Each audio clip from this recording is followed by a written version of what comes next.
അസ്സലാമു അലൈക്കും വറഹ്മത്തുള്ളാഹി വബറകാതുഹു. ബിസ്മില്ലാഹിർ റഹ്മാനിർ റഹീം. അൽഹംദുലില്ലാഹി റബ്ബിൽ ആലമീൻ. നഹ്മദുഹു സുബ്ഹാനഹു വനുസ്നി അലൈഹി. അഷ്ഹദു അൻ ലാ ഇലാഹ ഇല്ലല്ലാഹു വഹ്ദഹു ലാ ശരീക ലഹു വഅഷ്ഹദു അന്ന മുഹമ്മദൻ അബ്ദുഹു വറസൂലുഹു സല്ലല്ലാഹു അലൈഹി വഅലാ ആലിഹി വഅസ്ഹാബിഹി വഅത്ബാഇഹി വസല്ലമ തസ്ലീമൻ കസീറാ. അല്ലാഹുമ്മ സല്ലി അലാ മുഹമ്മദിൻ വഅലാ ആലി മുഹമ്മദ് കമാ സല്ലൈത അലാ ഇബ്രാഹീമ വഅലാ ആലി ഇബ്രാഹീം ഇന്നക ഹമീദും മജീദ്. അല്ലാഹുമ്മ ബാരിക് അലാ മുഹമ്മദിൻ വഅലാ ആലി മുഹമ്മദ് كما باركت على إبراهيم وعلى آل إبراهيم إنك حميد مجيد. أعوذ بالله من الشيطان الرجيم. يا أيها الذين آمنوا اتقوا الله حق تقاته ولا تموتن إلا وأنتم مسلمون. വേദിയിലും സദസ്സിലുമായിട്ടിരിക്കുന്ന എൻ്റെ പ്രിയപ്പെട്ട വിസ്ഡം ഇസ്ലാമിക് ഓർഗനൈസേഷൻ്റെ നേതാക്കളെ, പ്രവർത്തകരെ, എൻ്റെ ശബ്ദം ശ്രവിക്കുന്ന നല്ലവരായ സഹോദരങ്ങളെ, ഒരു മുസ്ലിമിനെ സംബന്ധിച്ച് അല്ലാഹു സുബ്ഹാനഹു വ തആല നമ്മെ സൃഷ്ടിച്ചതിൻ്റെ ലക്ഷ്യം കൃത്യമായി മനസ്സിലാക്കിയിട്ടുള്ള ആളുകളാണ് നമ്മൾ. അല്ലാഹുവിനെ നമ്മൾ ആരാധിക്കണം. അല്ലാഹുവിലുള്ള ആ ആരാധനയിൽ ആരെയും പങ്കു ചേർക്കാതെ ഇഖ്ലാസോടുകൂടി വളരെ നിഷ്കളങ്കമായിക്കൊണ്ട് അല്ലാഹുവിനെ മാത്രം ആരാധിക്കണം, അവനോട് മാത്രം നമ്മൾ സഹായം ചോദിക്കണം എന്ന വിഷയം ഇത് പഠിപ്പിക്കാൻ വേണ്ടിയിട്ടാണ് ലോകത്തിലേക്ക് അമ്പിയാക്കന്മാർ കടന്നു വന്നിട്ടുള്ളത് എന്ന് മനസ്സിലാക്കിയ ആളുകളാണ് ഞാനും നിങ്ങളും. സഹോദരങ്ങളെ, ഈ ഒരു ആശയം വളച്ചുകെട്ടലുകളില്ലാതെ കേരളത്തിലെ ജനങ്ങൾക്ക് പഠിപ്പിച്ചു കൊടുക്കുവാൻ വേണ്ടിയാണ് കേരള ജംഇയ്യത്തുൽ ഉലമ എന്ന ഒരു സംഘടന, ഒരു പണ്ഡിത സഭ രൂപീകരിച്ചത്. അതിൻ്റെ കീഴിൽ KNM എന്ന് പറയുന്ന ഒരു പ്രസ്ഥാനം രൂപീകരിക്കപ്പെട്ടിട്ടുണ്ടായിരുന്നത്. KNM എന്ന പ്രസ്ഥാനത്തിൽ അണിചേർന്ന പണ്ഡിതന്മാരായിട്ടുള്ള, അതുപോലെ തന്നെ സാധാരണക്കാരായിട്ടുള്ള ആളുകൾ മുഴുവൻ അതിനുശേഷം മുജാഹിദുകൾ എന്ന പേരിൽ അറിയപ്പെട്ടിട്ടുണ്ട്. എന്താണ് മുജാഹിദുകളുടെ സവിശേഷത എന്ന് നമ്മൾ ചോദിച്ചു കഴിഞ്ഞാൽ ഏതൊരാളും നിസ്സംശയം വിളിച്ചു പറയുന്ന ഒരു കാര്യമാണ് പ്രാർത്ഥന അള്ളാഹുവിനോട് മാത്രം എന്ന് പറയുന്ന, ഇന്ന് നമ്മൾ ഒരു പ്രമേയമായി തിരഞ്ഞെടുത്തിട്ടുള്ള ആ ഒരു വിഷയം, അതിൽ ഏറ്റവും ഊന്നൽ നൽകിക്കൊണ്ട് പ്രവർത്തിക്കുന്ന ഒരു വിഭാഗമാണ് മുജാഹിദ് വിഭാഗമെന്ന് ആരും സമ്മതിക്കുന്ന ഒരു വിഷയമാണ്. സഹോദരങ്ങളെ, ഈ മുജാഹിദുകളെക്കുറിച്ച് അവർ ജിന്നിനോട് പ്രാർത്ഥിക്കുന്ന ആളുകളാണ്, ജിന്നിനോട് സഹായം ചോദിക്കുന്ന ആളുകളാണ് എന്ന രൂപത്തിലുള്ള ഒരു കുപ്രചരണം കഴിഞ്ഞ കുറച്ചു വർഷങ്ങളായിട്ട് നമ്മൾ കേട്ടുകൊണ്ടിരിക്കുകയാണ്. ആരാണ് ഈ വാദമുന്നയിക്കുന്ന ആളുകൾ? ആരാണിത് പ്രചരിപ്പിക്കുന്നത്? എന്താണ് അവരെ കൊണ്ട് ഈ രൂപത്തിൽ സംസാരിക്കാൻ കാരണമായിട്ടുള്ളത്? സഹോദരങ്ങളെ, ഇന്ന് ആ വിഷയങ്ങൾ ഓരോന്നും ഇവിടെ ഈ കയ്പമംഗലത്ത് വെച്ചുകൊണ്ട് അനാവരണം ചെയ്യാൻ പോവുകയാണ്. ഓരോ സുഹൃത്തുക്കളും, എൻ്റെ ശബ്ദം കേൾക്കുന്ന ഓരോ സഹോദരങ്ങളും വളരെ ഗൗരവത്തോടു കൂടി ഈ വിഷയത്തെ നോക്കിക്കാണണമെന്ന് ആമുഖമായിട്ട് ഓർമ്മപ്പെടുത്തുകയാണ്. നമുക്കറിയാം, തൗഹീദിൻ്റെ പ്രബോധനവുമായി ബന്ധപ്പെട്ടുകൊണ്ട് നമ്മൾ മുമ്പോട്ട് പോകുമ്പോൾ നമ്മളെ സംബന്ധിച്ചിടത്തോളം ഏറ്റവും വലിയ ശത്രുക്കളായിക്കൊണ്ട് നമ്മുടെ മുമ്പിലേക്ക് കടന്നു വരുന്ന ഒരു വിഭാഗം എന്ന് പറയുന്നത് ഖബറാരാധന നടത്തുന്ന, ഖബറാരാധനയെ ഇസ്ലാമിൻ്റെ ഒരു ഭാഗമാക്കി തീർക്കാൻ വേണ്ടി പരിശ്രമിക്കുന്ന ഒരു വിഭാഗം ആളുകളാണ്, ഒരു വിഭാഗം സൂഫികളാണ്. അത്തരം ആളുകൾ അവർ പരിശുദ്ധ ഖുർആനിനെയും ഹദീസുകളെയും ഒക്കെ അവർക്ക് വേണ്ടിയിട്ട് തോന്നിയ രൂപത്തിൽ അവർ ദുർവ്യാഖ്യാനിക്കുന്നത് നമ്മൾ കാണാറുണ്ട്. അറബ് ലോകത്ത് അറിയപ്പെട്ട സൂഫി പണ്ഡിതനായ അഹമ്മദ് ബിൻ സൈനി ദഹ്ലാൻ എന്ന് പറയുന്ന വ്യക്തി, അദ്ദേഹം മരണപ്പെട്ടത് 1886 സൗദി അറേബ്യ എന്ന് പറയുന്ന രാജ്യം നിലവിൽ വരുന്നതിന് മുമ്പ് ഉസ്മാനി ഖിലാഫത്തിൻ്റെ സമയത്ത് മക്കയിലെ ഗ്രാൻഡ് മുഫ്തിയായിരുന്നു ഈ പറഞ്ഞ അഹമ്മദ് ദഹ്ലാൻ എന്ന് പറയുന്ന വ്യക്തി. സഹോദരങ്ങളെ, അദ്ദേഹം ഈ ഒരു വിഷയത്തെ, പരിശുദ്ധ ഖുർആനിനെയും ഹദീസുകളെയും ഒക്കെ ധാരാളമായി ദുർവ്യാഖ്യാനിച്ചുകൊണ്ട് അള്ളാഹു അല്ലാത്തവരെ വിളിച്ച് പ്രാർത്ഥിക്കുന്നതിന് വേണ്ടി ഇസ്തിഹാസ നടത്തുന്നതിന് വേണ്ടിയിട്ട് ധാരാളക്കണക്കിന് ഖുർആനിലെയും ഹദീസുകളെയും ഒക്കെ ദുരുപയോഗം ചെയ്തിട്ടുള്ള ഒരു വ്യക്തിയാണ്. പക്ഷേ അദ്ദേഹം ദുരുപയോഗം ചെയ്യുക എന്ന് പറയുമ്പോൾ നമ്മൾ മനസ്സിലാക്കേണ്ടതുണ്ട് സഹോദരങ്ങളെ, ഗ്രാൻഡ് മുഫ്തി ആയിട്ടുള്ള ഒരു വ്യക്തിയാണ് ഈ രൂപത്തിൽ സംസാരിക്കുന്നത്. അതുകൊണ്ട് തന്നെ ഇസ്ലാമിക ലോകത്ത് വലിയ ചലനങ്ങൾ ഉണ്ടാക്കാൻ മാത്രം ശക്തിയുള്ള വാക്കുകളായിരുന്നു അദ്ദേഹത്തിൻ്റേത് എന്ന് നമ്മൾ മനസ്സിലാക്കേണ്ടതുണ്ട്. അവിടെയാണ് അദ്ദേഹം ആ വക കാര്യങ്ങൾ പ്രചരിപ്പിക്കുമ്പോൾ അന്ന് ഏറ്റവും അധികം വിൽപ്പന ചെയ്തിരുന്നത് തൗഹീദിൻ്റെ പ്രബോധന മേഖലയിൽ ഏറ്റവും അധികം ശബ്ദമായി ഉയർന്നു കേട്ടത് മുഹമ്മദ് ബിൻ അബ്ദുൽ വഹാബ് റഹിമഹുള്ളയുടെ പുസ്തകങ്ങളും അദ്ദേഹം തൗഹീദി പ്രബോധനത്തിൽ അദ്ദേഹം നമ്മുടെ മുമ്പിലേക്ക് പ്രചരിപ്പിച്ചിരുന്ന ആശയങ്ങളുമായിരുന്നു എന്നുള്ളത് നമ്മൾ മനസ്സിലാക്കണം. അതുകൊണ്ട് തന്നെ മുഹമ്മദ് ബിൻ അബ്ദുൽ വഹാബ് റഹിമഹുള്ളയെ എതിർക്കുക എന്ന് പറയുന്നത് അഹമ്മദ് ബിൻ ദഹ്ലാൻ എന്ന് പറയുന്ന ഈ ഒരു വ്യക്തി അദ്ദേഹം അത് ഏറ്റെടുക്കുകയും ഫിത്നത്തുൽ വഹാബിയ പോലെയുള്ള ഗ്രന്ഥങ്ങൾ അദ്ദേഹം രചിക്കുകയും ചെയ്തു. ഈ ഗ്രന്ഥം മലയാളത്തിലേക്ക് AP മുഹമ്മദ് മുസ്ലിയാർ എന്ന് പറയുന്ന വ്യക്തി വിവർത്തനം ചെയ്തിട്ടുണ്ട്. സമസ്തക്കാരാണ് ഈ ഒരു പുസ്തകം വിവർത്തനം ചെയ്തിട്ടുള്ളത്. എന്തിനാ സമസ്തക്കാർ ഈ പുസ്തകം വിവർത്തനം ചെയ്യുന്നത്? അവർ വിവർത്തനം ചെയ്യുന്നത് മുഹമ്മദ് ബിൻ അബ്ദുൽ വഹാബ് റഹിമഹുള്ളയെ തെറ്റിദ്ധരിപ്പിക്കാൻ വേണ്ടി, അതേപോലെ തന്നെ ഖബറാരാധന ഇസ്ലാമിൽ ഉള്ളതാണ് എന്ന് സ്ഥാപിക്കാൻ വേണ്ടിയിട്ടാണ് ഈ പറഞ്ഞ AP മുഹമ്മദ് മുസ്ലിയാർ അത് വിവർത്തനം ചെയ്യുന്നത്. എന്നാൽ സഹോദരങ്ങളെ, നമ്മൾ മനസ്സിലാക്കണം, അഹമ്മദ് ബിൻ സൈനി ദഹ്ലാൻ എന്ന് പറയുന്ന വ്യക്തിയെ അയാളുടെ ഓരോ വാദങ്ങളെയും ഇന്ത്യയിലെയും നജ്ദിലെയും ഇറാഖിലെയും ഒക്കെ പണ്ഡിതന്മാർ ഈ വ്യക്തിയുടെ വാദങ്ങളെ പൊളിച്ചെഴുതിക്കൊണ്ട് കൃത്യമായി കൊണ്ട് ഇസ്ലാം പഠിപ്പിക്കുന്ന വിഷയങ്ങൾ എന്തൊക്കെയാണ് എന്നുള്ളത് പഠിപ്പിച്ചിട്ടുണ്ട്. ഷെയ്ഖ് ഫൗസാനെ പോലെയുള്ള പണ്ഡിതന്മാർ ആ വിഷയത്തെക്കുറിച്ച് എടുത്തു പറഞ്ഞിട്ടുള്ളത് നമുക്ക് കാണാൻ സാധിക്കും. എന്നാൽ സഹോദരങ്ങളെ, അഹമ്മദ് ദഹ്ലാനിൻ്റെ പിഴച്ച വാദങ്ങൾക്ക് മറുപടി പറയുന്ന ഗ്രന്ഥം ഇന്ത്യയിൽ നിന്ന് രചിച്ചിട്ടുള്ള ഇന്ത്യയിലെ മഹാപണ്ഡിതനായിട്ടുള്ള അഹ്ൽ ഹദീസിൻ്റെ സ്ഥാപക നേതാക്കന്മാരിൽപ്പെട്ട വ്യക്തിയാണ് മുഹമ്മദ് ബഷീർ സഹസവാനി. അദ്ദേഹം രചിച്ച സിയാനത്തുൽ ഇൻസാൻ അൻ വസ്വസത്തു അശ്ശൈഖ് ദഹ്ലാൻ എന്ന് പറയുന്ന ഗ്രന്ഥം വളരെ മഷ്ഹൂറായിട്ടുള്ള അറിയപ്പെട്ടിട്ടുള്ള ഒരു ഗ്രന്ഥമാണ്. അറബ് ലോകത്തുള്ള പണ്ഡിതന്മാർ ധാരാളമായി കൊണ്ട് പ്രശംസിച്ചിട്ടുള്ള ഒരു ഗ്രന്ഥം. ഹജ്ജിൻ്റെ സമയത്തൊക്കെ സൗദി അറേബ്യയിലേക്ക് വരുന്ന ആളുകൾക്ക്, വിശിഷ്യ പണ്ഡിതന്മാരായിട്ടുള്ള ആളുകൾക്ക് സൗദി അറേബ്യയിലെ ഗവൺമെൻറ് ഫ്രീ ആയിട്ട് ഈ പുസ്തകം അവർ കൊടുത്തിരുന്നു എന്നാണ്. എന്തിനു വേണ്ടിയിട്ടാണ്? പണ്ഡിതന്മാരെ പഠിപ്പിക്കാൻ വേണ്ടിയിട്ട്.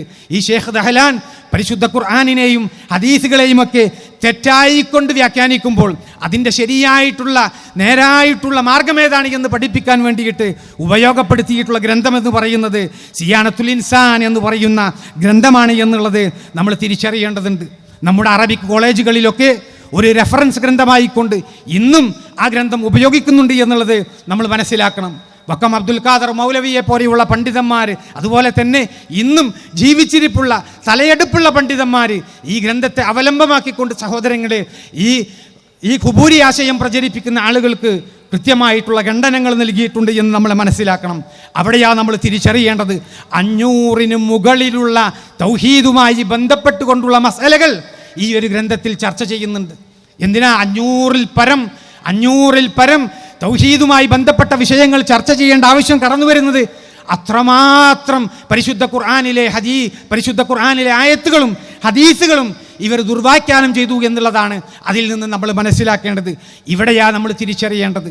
യാ ഇബാദല്ലാഹ് അഈനൂനി എന്ന് പറയുന്ന ആ ഒരു ദുർബലമായിട്ടുള്ള ഹദീസ് ഇവിടെ ഈ പറഞ്ഞ പണ്ഡിതൻ, അതുപോലെ തന്നെ ഖുബൂരി ആശയം പ്രചരിപ്പിക്കുന്ന ആളുകൾ അവർ തെറ്റിദ്ധരിപ്പിക്കാൻ വേണ്ടി യാ ഇബാദല്ലാഹ് എന്ന് പറയുന്ന ആ ഹദീസ്, ആ വിളിയുണ്ടല്ലോ, അത് മരിച്ചുപോയിട്ടുള്ള മൺമറഞ്ഞു പോയിട്ടുള്ള ഔലിയാക്കന്മാരായിട്ടുള്ള ആളുകളോടാണ് എന്ന് അവർ തെറ്റിദ്ധരിപ്പിച്ചുകൊണ്ട് സംസാരിച്ചു. അതിനും കൃത്യമായിട്ട് ഈ പറഞ്ഞ ഗ്രന്ഥത്തിൽ മറുപടി കൊടുത്തിട്ടുണ്ടായിരുന്നു എന്നുള്ളത് നമ്മൾ മനസ്സിലാക്കണം. ആ മറുപടിയുമായി ബന്ധപ്പെട്ടുകൊണ്ടുള്ള വിഷയം കേരളക്കരയിലേക്ക് അത് പ്രചരിച്ചപ്പോഴാണ് സഹോദരങ്ങളെ ജിന്നുമായി ബന്ധപ്പെട്ടുകൊണ്ടുള്ള ഒരു ചർച്ച, ഒരു തർക്കം നമ്മുടെ മലയാള മണ്ണിൽ ആദ്യമായിട്ട് ഉടലെടുക്കുന്നത് എന്ന് അതിൻ്റെ ചരിത്രം നമ്മൾ കൃത്യമായിട്ട് മനസ്സിലാക്കണം.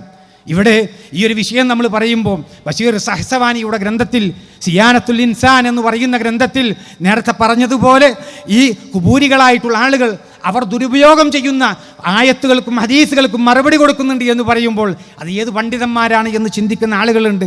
സൗദി അറേബ്യയുമായി ബന്ധപ്പെട്ടുകൊണ്ട് അവിടുത്തെ സലഫിസം ഇങ്ങോട്ട് ഇറക്കുമതി ചെയ്യാൻ വേണ്ടിയിട്ട് ശ്രമിക്കണ്ട എന്ന് പറയുന്ന, അങ്ങനെ പ്രചരിപ്പിക്കുന്ന മർക്കസുദ്ദാവയുടെ ആളുകൾ, സഹോദരങ്ങൾ ഇത് കേൾക്കുന്നുണ്ട് എങ്കിൽ അവർ തിരിച്ചറിയണം. സിയാനത്തുൽ ഇൻസാൻ എന്ന് പറയുന്ന ഗ്രന്ഥം അറബ് ലോകത്തുള്ള പണ്ഡിതന്മാർ പ്രശംസിച്ചിട്ടുണ്ട് എന്ന് പറയുമ്പോൾ അതിന് തഹ്കീക്ക് ചെയ്തിട്ടുള്ളത് ഈജിപ്തിലെ പണ്ഡിതന്മാരിൽപ്പെട്ട റഷീദ് റുളയായിരുന്നു എന്നുള്ള കാര്യം നമ്മൾ മറക്കാൻ പാടില്ല. റഷീദ് റുളയാണ് ഈ ഹദീസിൻ്റെ ഈ ഒരു ഗ്രന്ഥത്തിന് തഹ്കീക്ക് ചെയ്തത് എന്ന് ഇവിടെ പ്രത്യേകമായിട്ട് നമ്മൾ മനസ്സിലാക്കേണ്ടതുണ്ട്. അതുകൊണ്ട് ഇത് സൗദി അറേബ്യയിൽ നിന്ന് ഇറക്കുമതി ചെയ്ത ഗൾഫ് സലഫിസമാണ് എന്ന് പറഞ്ഞുകൊണ്ട് നിങ്ങൾ പിന്തിരിയാൻ പാടില്ല. ഇത് ഈജിപ്തിലെ പണ്ഡിതന്മാരും അംഗീകരിച്ചുകൊണ്ട് ഈജിപ്തിലെ പണ്ഡിതന്മാരും ഈ വിഷയത്തിൽ കൃത്യമായി കൊണ്ട് നമ്മളെ പഠിപ്പിച്ചിട്ടുണ്ട് എന്ന കാര്യം ഇവിടെ പ്രത്യേകം നമ്മൾ ഓർക്കേണ്ട ഒരു വിഷയമാണ്. സഹോദരങ്ങളെ, യാ ഇബാദല്ലാഹ് ഹദീസ് ആ ഒരു വിഷയം കേരളക്കരയിൽ പച്ചമലയാളത്തിൽ മുജാഹിദുകൾക്കിടയിൽ ആദ്യമായിട്ട് ഇത് പഠിപ്പിക്കുന്നത് ആരാ? ഈ ഒരു വിഷയത്തെ കുബൂരി ആശയം പ്രചരിപ്പിക്കുന്ന ആളുകൾ ഇത് കൊണ്ടുവന്നപ്പോൾ മരിച്ചുപോയ മൺമറഞ്ഞു പോയിട്ടുള്ള ആളുകൾ മൊഹിയുദ്ദീൻ ഷെയ്ഖയെ രക്ഷിക്കണേ എന്ന് പ്രാർത്ഥിക്കാൻ വേണ്ടിയിട്ട് യാ ഇബാദല്ലാ എന്ന് പറയുന്ന ഹദീസിനെ അവർ ദുർവ്യാഖ്യാനിക്കുമ്പോൾ ആ വിഷയത്തിന് ഒന്നാമതായിട്ട് ഇവിടെ മറുപടി നൽകുന്നത് സഹോദരങ്ങളെ ഉമർ മൗലവിയുടെ സൽസബീലാണ് എന്ന് നമ്മൾ തിരിച്ചറിയണം. ഉമർ മൗലവി റഹ്മത്തുള്ളാഹിയുടെ സൽസബീലിലൂടെ വളരെ കൃത്യമായി കൊണ്ട് ആ വിഷയം അവിടെ പറയുന്നുണ്ട്. സുന്നി മുസ്ലിയാക്കന്മാർ ഈ വിഷയത്തെ ദുർവ്യാഖ്യാനിക്കുന്നത് എടുത്തു കാണിച്ചുകൊണ്ട് അദ്ദേഹം പറയുകയാണ്, സുന്നി മുസ്ലിയാക്കന്മാരുടെ വാദം സൽസബീലിൽ കൂടെ ഉദ്ധരിക്കുകയാണ്. ആളില്ലാത്ത വല്ല സ്ഥലത്തും പെട്ട് വല്ല സാധനവും നഷ്ടപ്പെട്ടു പോവുകയും സഹായം ആവശ്യമായി വരികയും ചെയ്താൽ ഓ അള്ളാഹുവിൻ്റെ അടിമകളെ സഹായിക്കണേ എന്ന് പറയണം. നിങ്ങൾ കാണാത്ത ചില അടിമകൾ അള്ളാഹുവിനുണ്ട് എന്ന് പറഞ്ഞുകൊണ്ട് ആ ഒരു വിഷയത്തെ ഔലിയാക്കളിലേക്ക് തിരിച്ചുകൊണ്ട് സംസാരിച്ചപ്പോൾ ഉമർ മൗലവി റഹിമഹുള്ളയുടെ സൽസബീൽ എഴുതിയത് എന്താണെന്നറിയോ? ഒന്നാമതായിട്ട് എഴുതിയത് ഈ ഹദീസ് ബലഹീനമാണ് എന്നതിൽ തർക്കമില്ല എന്നാണ്. എങ്ങനെ? ഈ ഹദീസ് ലൊയീഫാണ് എന്ന വിഷയത്തിൽ തർക്കമില്ല എന്നാണ്. ലൊയീഫായിട്ടുള്ള ഹദീസ് പിന്നെ എന്തിനാ ചർച്ച ചെയ്യാൻ വേണ്ടി എടുക്കുന്നത് എന്ന ഇന്ന് ചില പണ്ഡിതന്മാരുടെ വേഷമണിഞ്ഞ് നടക്കുന്ന ആളുകൾ അവർ പ്രചരിപ്പിക്കുന്നത്. സഹോദരങ്ങളെ, ഇത് ദുർബലമാണ് എന്ന് ഉമർ മൗലവിയുടെ സൽസബീൽ ആദ്യമായിട്ട് എടുത്തു പറയുകയാണ്. എന്നിട്ടോ രണ്ടാമതായിട്ട് പറയുന്നത് ഈ ഹദീസ് സ്വഹീഹാണ് എന്ന് വെറുതെ സങ്കല്പിച്ചാൽ തന്നെയും വാദവിഷയവും ഇതും തമ്മിൽ യാതൊരു ബന്ധവും ഇല്ല എന്നാണ്. എങ്ങനെ? ഈ ഹദീസ് സ്വഹീഹാണ് എന്ന് സങ്കല്പിച്ചാൽ എന്ന സ്വഹീഹാണ് എന്ന് സങ്കല്പിക്കുക, ഒരു ശിർക്കുമായി ബന്ധപ്പെട്ടുകൊണ്ടുള്ള ഒരു ഹദീസ് അത് ദുർബലമാണ് എങ്കിൽ അതങ്ങ് തള്ളിക്കളയുകയാണ് ചെയ്യേണ്ടത്. എന്തിനാണ് പിന്നെ സ്വഹീഹാണ് എന്ന് സങ്കല്പിച്ചുകൊണ്ട് ആ ഒരു വിഷയത്തെക്കുറിച്ച് നിങ്ങൾ ചർച്ച ചെയ്യുന്നത് എന്ന് പറയുന്ന ആളുകളുണ്ട്. സഹോദരങ്ങളെ, അവിടെ നമ്മൾ കൃത്യമായിട്ട് മനസ്സിലാക്കണം, പണ്ഡിത ലോകത്ത് ഈ ഒരു ഹദീസ് ചർച്ച ചെയ്ത ധാരാളക്കണക്കിന് പണ്ഡിതന്മാരുണ്ട്. ആ വിഷയത്തിൽ നമ്മൾ മനസ്സിലാക്കണം, ഇത് സ്വഹീഹാണ് എന്ന വിഷയം സഹോദരങ്ങളെ നമ്മൾ അംഗീകരിക്കുന്നില്ല. പക്ഷേ ഈ ഒരു ഹദീസ് സ്വഹീഹാണ് എങ്കിൽ എന്ന ഒരു ചർച്ച അത് ശിർക്കിൻ്റെ വിഷയത്തിൽ വരുന്നില്ല എന്ന് പണ്ഡിതന്മാർ ഏകോപിച്ചിട്ടുള്ള ഒരു വിഷയമാണ്. അള്ളാഹുവിൽ പങ്കുചേർക്കുക എന്ന വിഷയത്തിൽ നിങ്ങൾക്ക് ഒരു പ്രമാണവുമില്ല എന്ന് പരിശുദ്ധ ഖുർആൻ ഉറക്കെ പ്രസ്താവിച്ചിട്ടുള്ള ഒരു വിഷയമാണ്. വമൻ യദ്ഉ മഅല്ലാഹി ഇലാഹൻ ആഖർ ലാ ബുർഹാന ലഹു ബിഹ്. ആരെങ്കിലും അള്ളാഹുവിനോടൊപ്പം വേറെ ഒരു ആരാധ്യനെ വിളിച്ച് പ്രാർത്ഥിക്കുന്ന പക്ഷം അവന് അതിന് യാതൊരു രേഖയുമില്ല എന്ന് സൂറത്ത് മുഅ്മിനൂനിലെ 117-ാമത്തെ ആയത്തിൽ അല്ലാഹു സുബ്ഹാനഹു വ തആല സംസാരിക്കുമ്പോൾ സഹോദരങ്ങളെ, ഇത് തിരിയാത്ത ആളുകളല്ല മുൻഗാമികളായിട്ടുള്ള പണ്ഡിതന്മാർ. ഈ മുൻഗാമികളായിട്ടുള്ള ആളുകൾ അവർ പഠിപ്പിച്ചതെന്താ? ഹദീസ് സ്വഹീഹാണ് എന്ന് സങ്കല്പിച്ചാൽ തന്നെ അതിൽ അള്ളാഹുവിൽ പങ്കുചേർക്കലില്ല എന്ന ഹദീസിൻ്റെ മത്തനിൽ, ഹദീസിൻ്റെ ഉള്ളടക്കത്തിൽ അതിൽ ഈ ഒരു വിഷയത്തിൽ ശിർക്കില്ല എന്നുള്ള കാര്യം പണ്ഡിതന്മാർ സഹോദരങ്ങളെ അംഗീകരിച്ചിട്ടുള്ള ഒരു വിഷയമാണ്. അത് ലൊയീഫാണ് എന്ന് ബോധ്യപ്പെട്ടതിന് ശേഷം തന്നെയാണ് ഈ വിഷയത്തിൽ അഹ്ലുസുന്നത്തിൻ്റെ പണ്ഡിതന്മാർ ചർച്ച ചെയ്തിട്ടുള്ളത്. അതുകൊണ്ടാണ് ഉമർ മൗലവിയുടെ സൽസബീലിൽ ഈ വിഷയം എടുത്തു പറഞ്ഞത്. ഈ ഹദീസ് സ്വഹീഹാണ് എന്ന് വെറുതെ സങ്കല്പിച്ചാൽ തന്നെയും വാദവിഷയവും ഇതും തമ്മിൽ യാതൊരു ബന്ധവുമില്ല. എന്നിട്ട് ഉമർ മൗലവി റഹിമഹുല്ലാ അവിടെ ഈ ഒരു വിഷയം അംഗീകരിച്ചുകൊണ്ട് തന്നെ സൽസബീലിൻ്റെ താളുകളിലൂടെ എഴുതുകയാണ്. എന്താ? അള്ളാഹുവിൻ്റെ അടിമകളെ സഹായിക്കണേ എന്നാണല്ലോ ഈ ഹദീസിലുള്ളത്.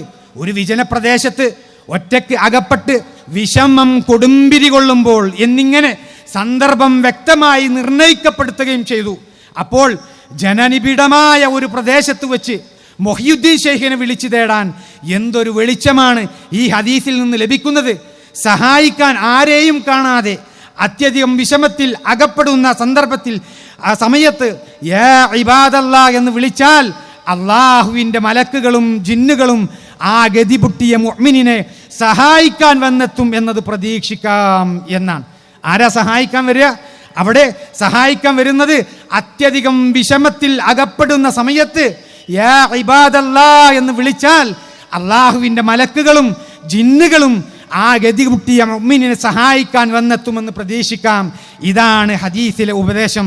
ഈ ഹദീസിനെ അടിസ്ഥാനമാക്കി ആരെങ്കിലും മൊഹിയുദ്ദീൻ ഷെയ്ഖേ എന്നെ രക്ഷിക്കണേ എന്ന് വിളിച്ചു തേടിയാൽ അവനെ സഹായിക്കാൻ ആരും എത്തുകയില്ല എന്ന് മാത്രമല്ല, അവൻ അതുമൂലം കാഫിറായി പോകും എന്ന് ഉമർ മൗലവി റഹിമഹുള്ളയുടെ സൽസബീൽ വിശദീകരിക്കാം.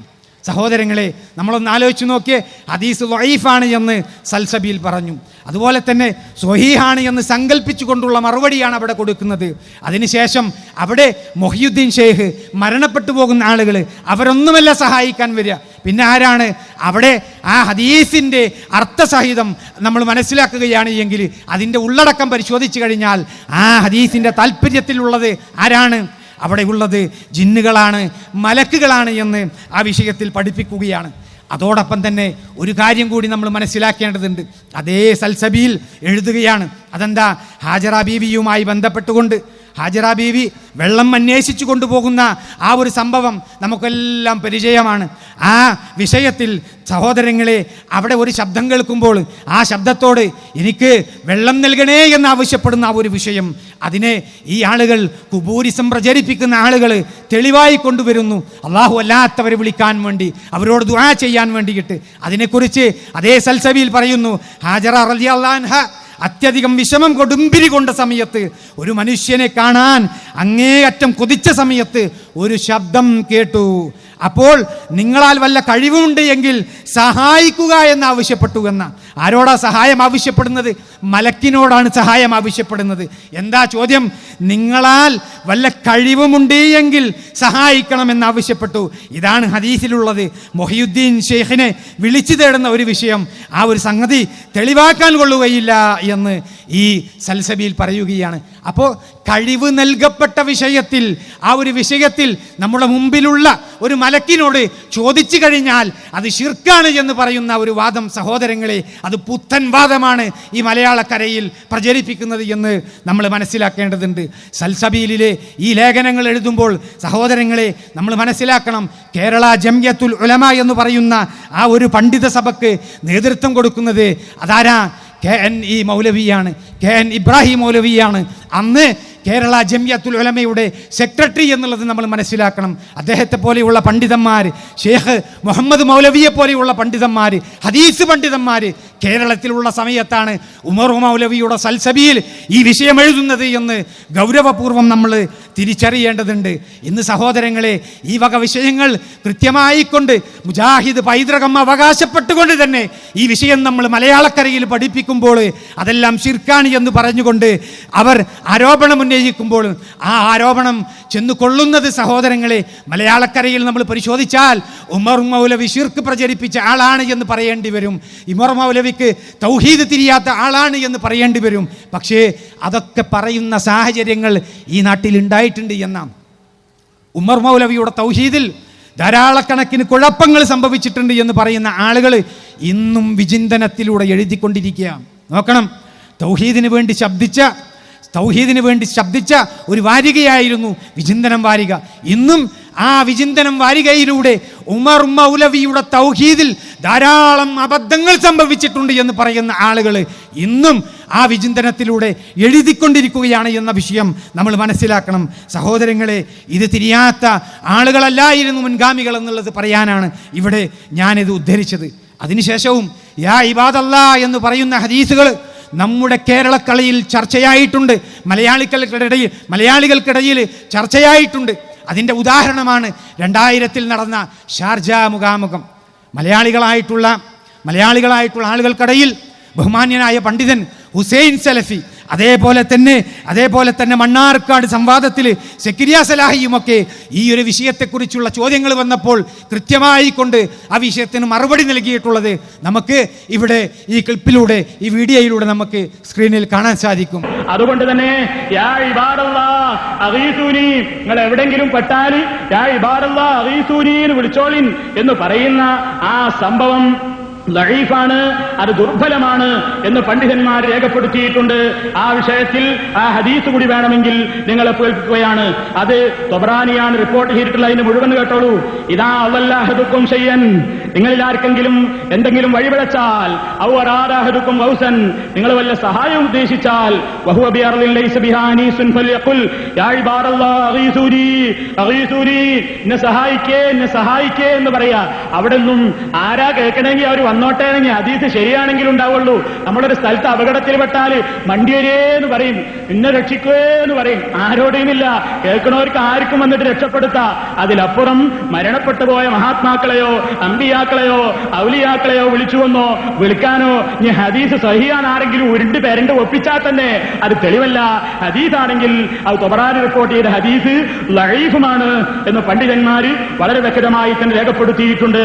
അതിന്റെ സനദിലുള്ള വ്യക്തികൾ അബ്ദുറഹ്മാൻ ഇബ്നു ശുറൈഖ്, അതേപോലെയുള്ള ആളുകളെ പറ്റിയൊക്കെ മുസ്ലിം ലോകത്ത് ഹദീസ് നിരൂപക ശാസ്ത്രം അറിയാവുന്ന പണ്ഡിതന്മാർക്കിടയിൽ അഭിപ്രായ വ്യത്യാസമുണ്ട്. അതുകൊണ്ട് തന്നെ ആവർത്തിക്കുന്നു, ഇത് ബുഖാരിയോ മുസ്ലിമോ സഹീഹായ ഹദീസിന്റെ ഗ്രന്ഥങ്ങളോ ഒന്നും തന്നെ സഹീഹായ നിലക്ക് റിപ്പോർട്ട് ചെയ്തിട്ടില്ലാത്ത ഒരു വാറോല മാത്രമാണ്. ഇത്തരത്തിലുള്ള വാറോലകളിലാണ് മുസ്ലിയാക്കന്മാർ ജനങ്ങളെ തളച്ചിട്ടുകൊണ്ട് അല്ലാഹു അല്ലാത്തവരെ വിളിച്ച് പ്രാർത്ഥിക്കാൻ വേണ്ടി പറയുന്നത് എന്ന് നിങ്ങൾ മനസ്സിലാക്കുക. അതുകൊണ്ട് തന്നെ ഈ സത്യം ബോധ്യമാകുന്നു, പടച്ചവനോടല്ലാതെ വിളിച്ച് പ്രാർത്ഥിച്ചിട്ട് ഫലമില്ല, പ്രാർത്ഥിക്കുവാനും പാടില്ല. പിന്നെ യാ ഇബാദല്ലാഹി അഗീസൂനി എന്ന് കൽപ്പനയുണ്ട്. അവിടെ ഏതെങ്കിലും ഒരു സ്ഥലത്ത് നിങ്ങൾ എത്തിപ്പെട്ടാൽ നമ്മൾ രണ്ടാമത്തെ പ്രമാണം എഴുതുമ്പോ സഹീഹായ ഹദീസ് എന്നൊരു നിബന്ധന വെച്ചിട്ടുണ്ട്. അതെന്തിനാരിയോ, ഇതുപോലുള്ള ദുർബല ഹദീസുകൾ നിങ്ങൾ ഇവിടെ കൊണ്ടുവരാതിരിക്കാൻ വേണ്ടിയാണ്. ദുർബലമാണ് ഹദീസ്. അതിന്റെ ദുർബലത ഹദീസ് പണ്ഡിതന്മാര് വ്യക്തമാക്കിയിട്ടുണ്ട്. ഏതെങ്കിലും വസ്തു നിങ്ങൾക്ക് നഷ്ടപ്പെട്ടാൽ, ഏതെങ്കിലും സ്ഥലത്ത് നിങ്ങൾ ഒഴിഞ്ഞ സ്ഥലത്ത് എത്തിപ്പെട്ടാൽ അള്ളാഹുവിന്റെ അടിമകളെ സഹായിക്കണം. അത് ഏതെങ്കിലും പ്രത്യേക ആളുകളെ ലക്ഷ്യം വെച്ചുകൊണ്ട് പറയുന്ന ഒരു സംഗതിയല്ല, തർക്കത്തിലുള്ള ഇസ്തിഹാസയല്ല. ഒരു വിജനമായ സ്ഥലത്ത് നമ്മൾ എത്തിപ്പെട്ടാൽ നമ്മളെ വിളി കേൾക്കുന്ന ആരെങ്കിലും ഉണ്ടാകുമെന്ന ഉദ്ദേശത്തോടെ ഒരാൾ വിളിച്ചു പറയുന്നതാണ് ഇബാദല്ലാഹ് അഗീസൂനി എന്ന്. വിളിച്ചു പറയുന്നത് ഇവർക്ക് മനുഷ്യരാരെങ്കിലും ഉണ്ടെങ്കിൽ അവർ സഹായിക്കട്ടെ, അതല്ലെങ്കിൽ ആ പ്രദേശത്തുള്ള അദൃശ്യ ശക്തികളായ മലക്കുകളോ മുസ്ലിം ജിന്നുകളോ സഹായിക്കട്ടെ എന്നതാണ്.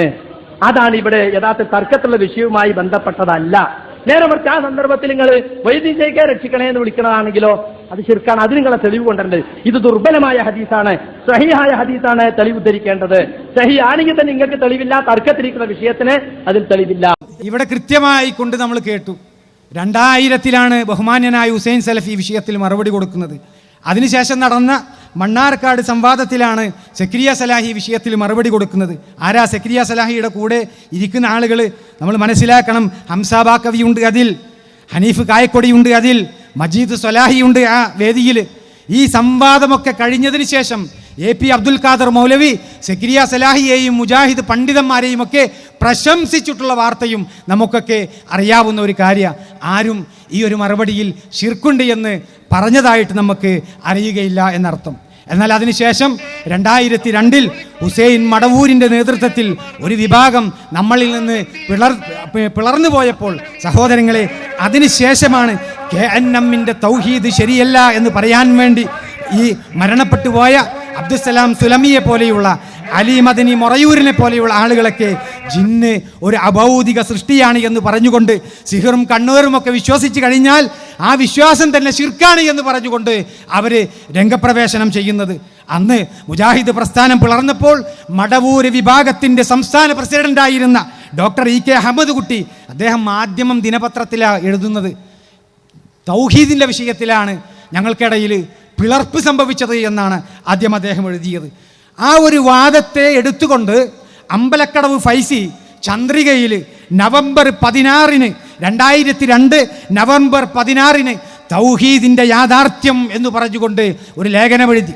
ആ ലേഖനത്തിൽ അദൃശ്യമായ അല്ലെങ്കിൽ അഭൗതികമായിട്ടുള്ള രീതിയിലൂടെ ഗുണവും ദോഷവും പ്രതീക്ഷിക്കുക എന്ന് പറയുന്ന മുജാഹിദുകളുടെ നിർവചനമാണ് ഈ പ്രശ്നങ്ങൾക്കൊക്കെ കാരണമായിട്ടുള്ളത്, ഈ പിളർപ്പിനൊക്കെ കാരണമായിട്ടുള്ളത്. പരമമായിട്ടുള്ള അധികാരവും സ്വതന്ത്രമായിട്ടുള്ള കഴിവുമുണ്ടെന്ന് ഒരു ശക്തിയെപ്പറ്റി വിശ്വസിക്കുക എന്ന ഞങ്ങളുടെ നിർവചനം നിങ്ങൾ സ്വീകരിച്ചാൽ ഈ വക കുഴപ്പങ്ങളിൽ നിന്നൊക്കെ നിങ്ങൾക്ക് രക്ഷപ്പെടാൻ സാധിക്കുമെന്ന് പറഞ്ഞുകൊണ്ട് ചന്ദ്രികയിൽ അദ്ദേഹം എഴുതി. അതിന് സക്കരിയ സലാഹി നവംബർ 30 മറുപടി കൊടുത്തു. തൗഹീദ് ഫൈസി തെറ്റിദ്ധരിപ്പിക്കുന്നു. ഫൈസിയുടെ നിർവചനപ്രകാരം മക്ക മുശ്രിക്കുകൾ എങ്ങനെയാണ് മുശ്രിക്കാകുന്നത് എന്ന രൂപത്തിലുള്ള ലേഖനങ്ങളാണ് അതിനെ പ്രധാനമായിട്ട് അവിടെ അവതരിപ്പിച്ചുകൊണ്ടാണ് അദ്ദേഹം എഴുതുന്നത്.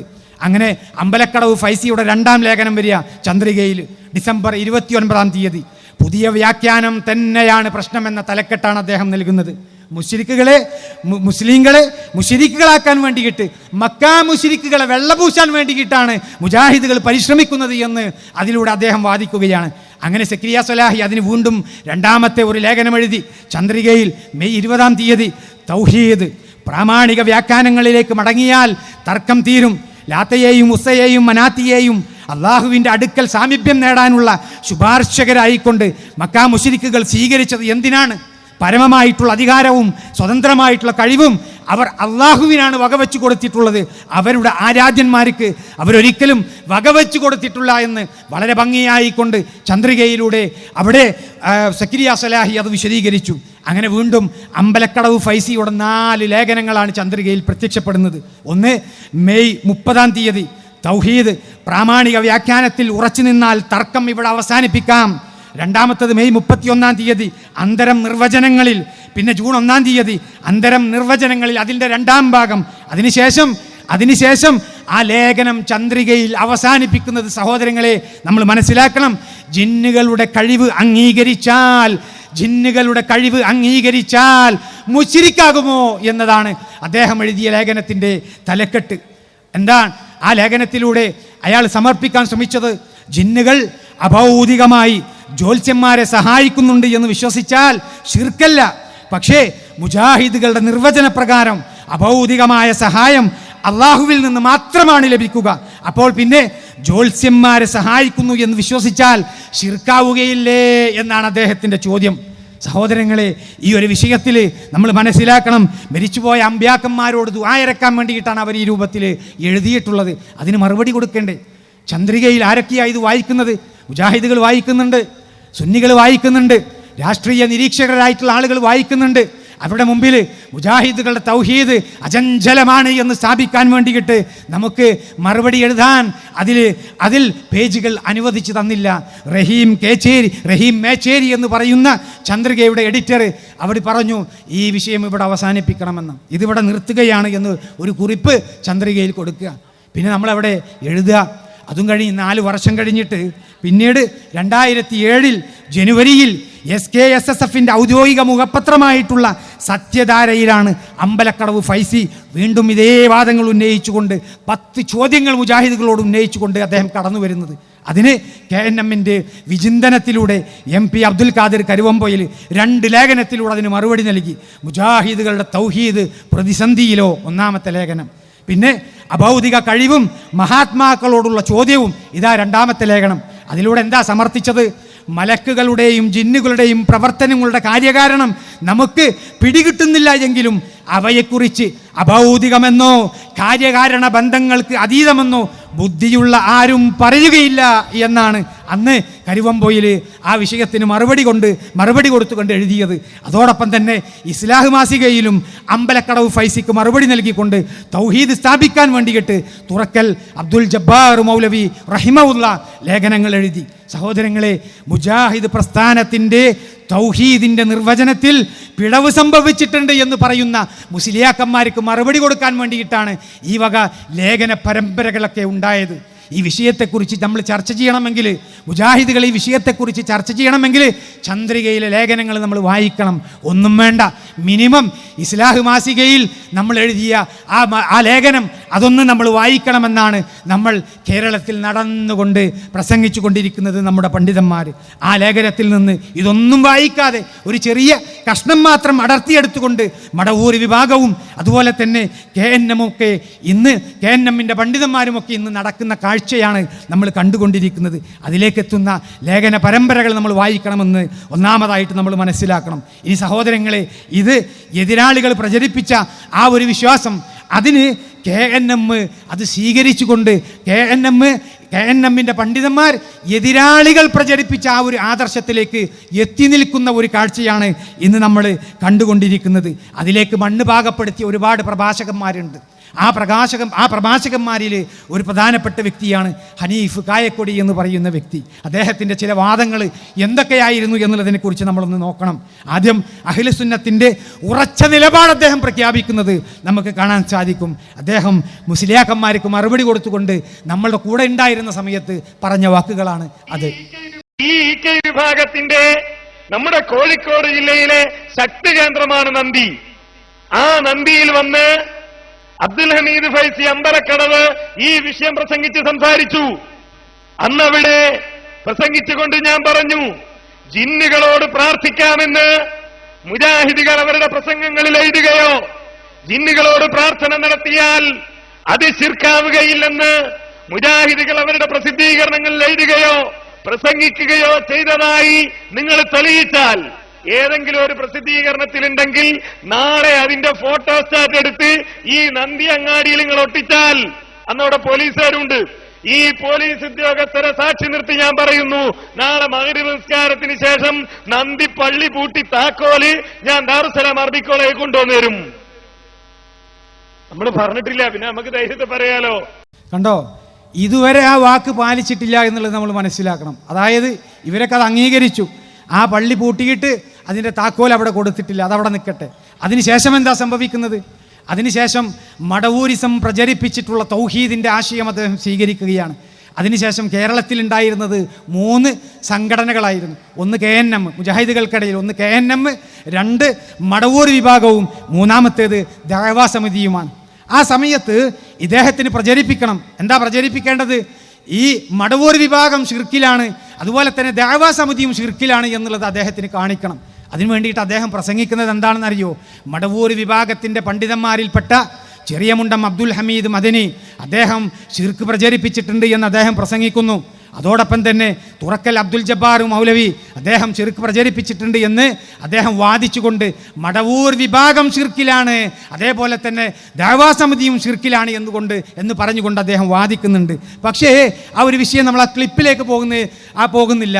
അതിനപ്പുറം നമുക്കൊക്കെ അറിയാലോ, തുറക്കൽ അബ്ദുൽ ജബ്ബാർ മൗലവിയെക്കുറിച്ച് ഷിർക്ക് പറഞ്ഞുകൊണ്ട് അംർ ഇബ്നു ലുഹയ്യിൻ്റെ പണിയാണ് അദ്ദേഹം എടുത്തിട്ടുള്ളത് എന്നൊക്കെ പറഞ്ഞുകൊണ്ട് മഅദല്ലാഹ് ഗൗരവമുള്ള ആരോപണങ്ങൾ അദ്ദേഹം ഉന്നയിച്ചിട്ടുണ്ട്. പക്ഷേ നമ്മൾ നോക്കണം, ചെറിയമുണ്ടം അബ്ദുൽ ഹമീദ് മദനിയെക്കുറിച്ച് ഇതേ വ്യക്തി സംസാരിച്ചിട്ടുള്ളത് എന്താണ് എന്നുള്ളത് നമ്മളതൊന്ന് കേൾക്കുക.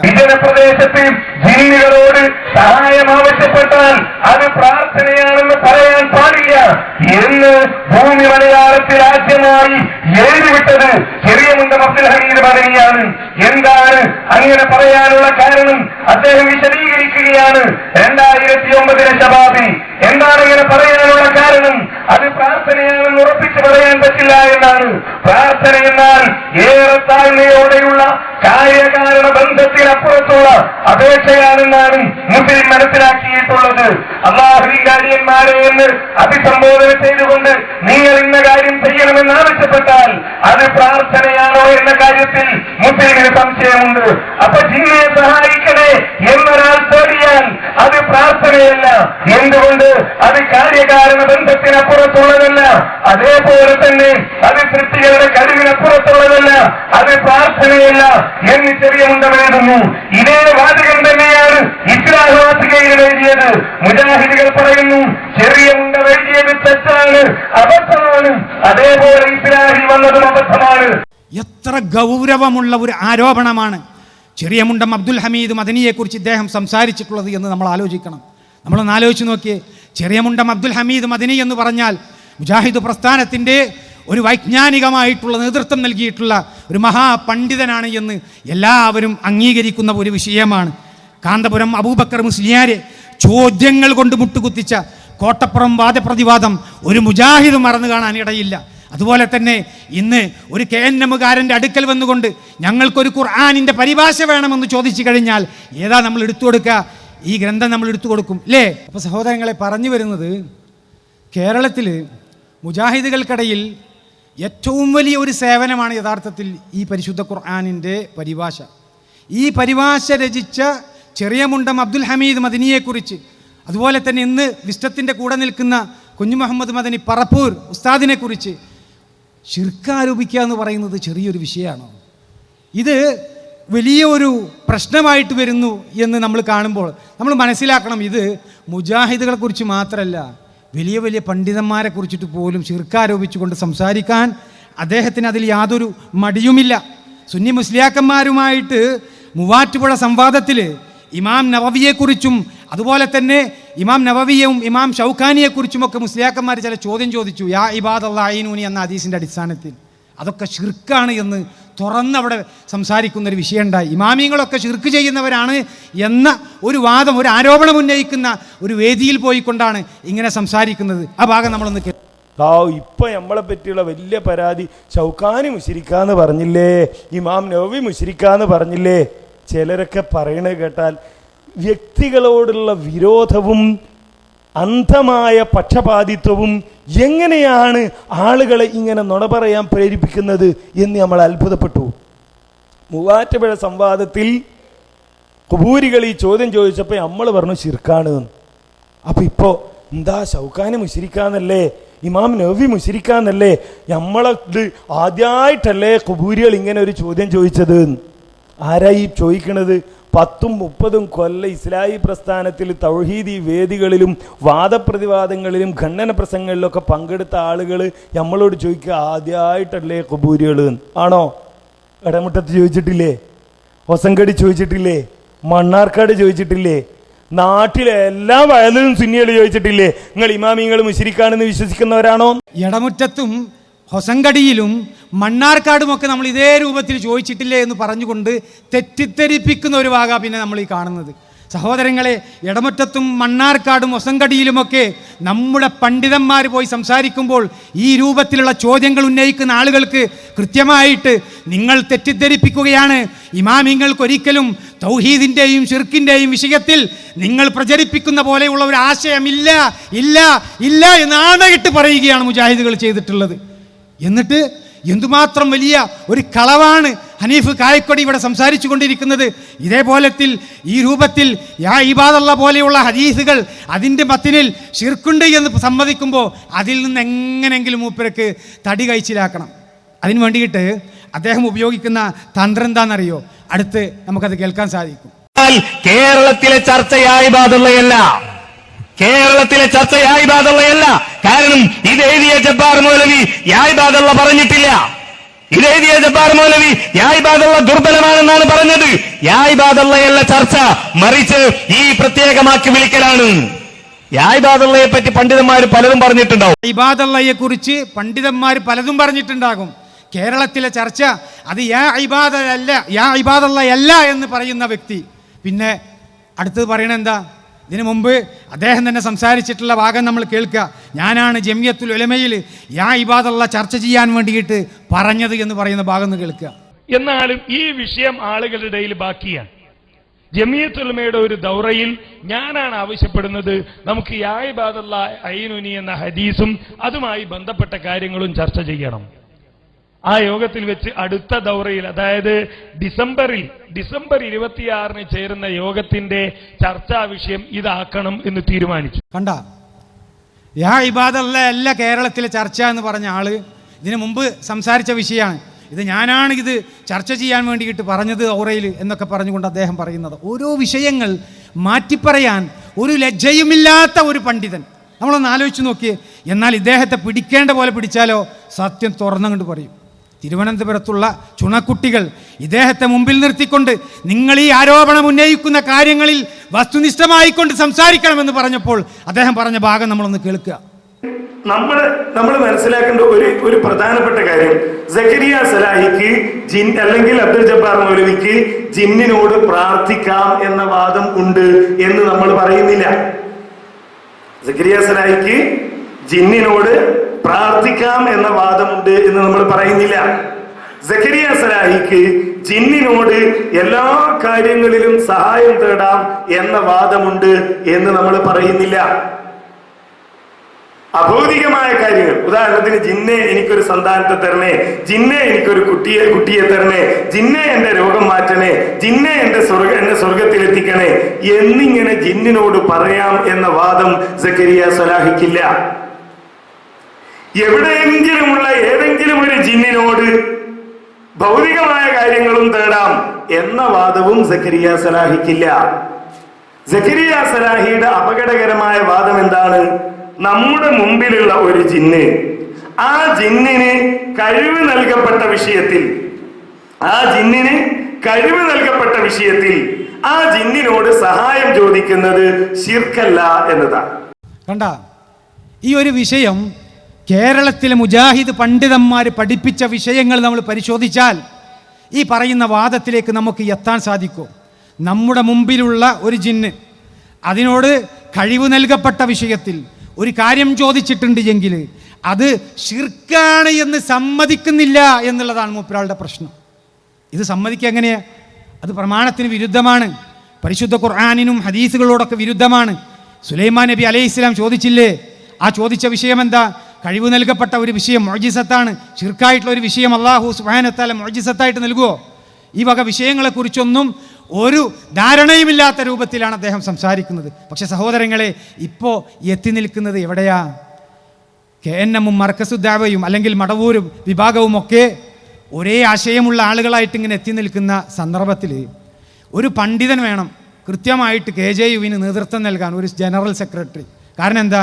ഇങ്ങോട്ട് വലിച്ചാൽ അങ്ങോട്ടും, അങ്ങോട്ട് തിരിച്ചാൽ ഇങ്ങോട്ടുമൊക്കെ പറയാൻ സാധിക്കുന്ന രൂപത്തിൽ വാക്കുകൾ ഇങ്ങനെ മാറ്റി പറയാൻ കഴിവുള്ള പ്രഗത്ഭനായിട്ടുള്ള ഒരു വ്യക്തിയെ തന്നെ KJU-വിൻ്റെ സെക്രട്ടറി ആയിട്ട് അവർ അവരോധിച്ചു. നമ്മൾ മനസ്സിലാക്കണം, MCC അബ്ദുറഹ്മാൻ മൗലവിയെ പോലെ, KN ഇബ്രാഹിം മൗലവിയെ പോലെയുള്ള വലിയ വലിയ പണ്ഡിതന്മാർ ഇരുന്ന കസാരയിലാണ് അദ്ദേഹം ഇരിക്കുന്നത് എന്ന വിഷയം ഗൗരവത്തോടു കൂടിയിട്ട് നമ്മൾ മനസ്സിലാക്കണം. രണ്ട് കാര്യങ്ങൾ കൂടി പറഞ്ഞുകൊണ്ട് ഞാൻ അവസാനിപ്പിക്കും. സഹോദരങ്ങളെ, ഇന്ന് ഇവരുടെ ആശയമെന്ന് പറയുന്നത് അല്ലാഹു സുബ്ഹാനഹു വ തആലയുടെ പല കഴിവുകളും അത് ജിന്നുകൾക്കും മലക്കുകൾക്കും വകവെച്ച് കൊടുത്തിരിക്കുകയാണ്. അദൃശ്യമായ അഭൗതികമായ കാര്യകാരണങ്ങൾക്ക് അപ്പുറമുള്ള കഴിവുകൾ അത് ജിന്നിനുണ്ട്, മലക്കിനുണ്ട് എന്ന് സമ്മതിച്ചാലേ തൗഹീദ് പൂർണ്ണമാകൂ എന്ന രൂപത്തിലാണ് അവർ പ്രചരിപ്പിക്കുന്നത്. ഈ വാദം മുജാഹിദുകൾക്കിടയിൽ കൊണ്ടുവരുന്നതാരാ? അബ്ദുസ്സലാം സുലമിയാണ്. പക്ഷെ അദ്ദേഹം പ്രസംഗിച്ച് ഈ വിഷയം ജനങ്ങളെങ്ങനെ പഠിപ്പിച്ച് അവസാനം KNM-ന്റെ ആളുകളെങ്ങനെ കിട്ടിയപ്പോഴേ, ഇവരുടെ കൂട്ടത്തിലേക്ക് കിട്ടിയപ്പോൾ മരണപ്പെട്ടു പോകുന്നതിന് മുൻപ് അബ്ദുസ്സലാം സുലമി ഇവരോട് സംസാരിക്കുന്ന ചില വാക്കുകളുണ്ട്, അത് നമ്മൾ കേൾക്കണം. ഇത് ഗൗരവമായിട്ട് നമ്മൾ കേൾക്കേണ്ട ഒരു വിഷയമാണ്. വലിയ പണ്ഡിതന്മാരെ ഒക്കെ പോകുന്നുണ്ട്. നിങ്ങളുടെ പ്രവർത്തനത്തിൽ ഞാൻ നന്ദി രേഖപ്പെടുത്തുക. നിങ്ങൾ ചെയ്ത നല്ല പണിയാണ്.